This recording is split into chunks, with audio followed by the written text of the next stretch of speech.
Bapak Ibu, kali ini saya mau bicara tentang kiblat politik yang secara perlahan itu sudah mulai berubah. Dulu kiblat politik itu ada di Jakarta, tapi belakangan ini secara perlahan banyak pihak yang mengatakan kiblat politik itu tak lagi di Jakarta, tapi kemudian berubah kiblatnya, yaitu pindah ke Jawa Barat. Kenapa dulu Jakarta selalu dijadikan sebagai epicentrum dan kiblat politik nasional?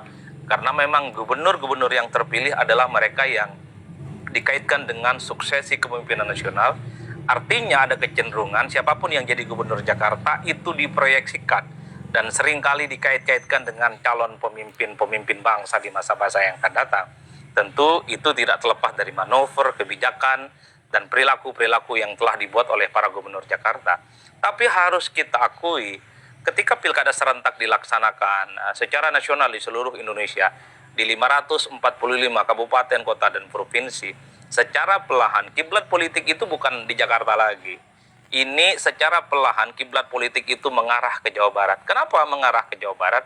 Ya tentu tidak terlepas dari gubernur yang ada di Jawa Barat, Kang Deddy Mulyadi, yang dinilai bagaimana manuver-manuver, tindakan dan kebijakan politiknya itu selalu memantik perdebatan, selalu membetot perhatian, dan yang paling penting selalu menjadi bergunjingan. Dan memang harus kita akui, dibandingkan dengan kepala-kepala daerah yang lain, khususnya pada level gubernur, memang Deddy Mulyadi itu membuat manuver-manuver politik yang cenderung tidak biasa. Artinya, apa yang dilakukan oleh Deddy Mulyadi ini kan selalu membetot perhatian karena dinilai memberikan satu sentuhan yang baru, terobosan-terobosan yang tidak biasa, tentu sebagai upaya bagaimana menyelesaikan persoalan-persoalan yang selama ini tidak pernah selesai, khususnya yang ada di Jawa Barat.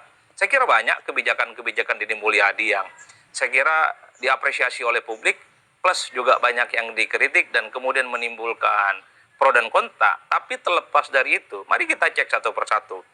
Misalnya ketika Deddy Mulyadi mengirimkan anak-anak nakal ke Barak, itu kan adalah yang kemudian protes dan mengkritik. Itu dianggap sebagai bukan solusi satu-satunya untuk menyelesaikan persoalan kenakalan yang ada di Jawa Barat. Tapi Kang Deddy Mulyadi tetap melakukan itu sebagai eksperimen. Anak-anak muda yang nakal itu kemudian dikirim ke Barak, dan nyatanya pengakuan dari sejumlah siswa yang dikirim ke Barak, mereka berubah secara total, tak lagi nakal dan tidak lagi ugal-ugalan.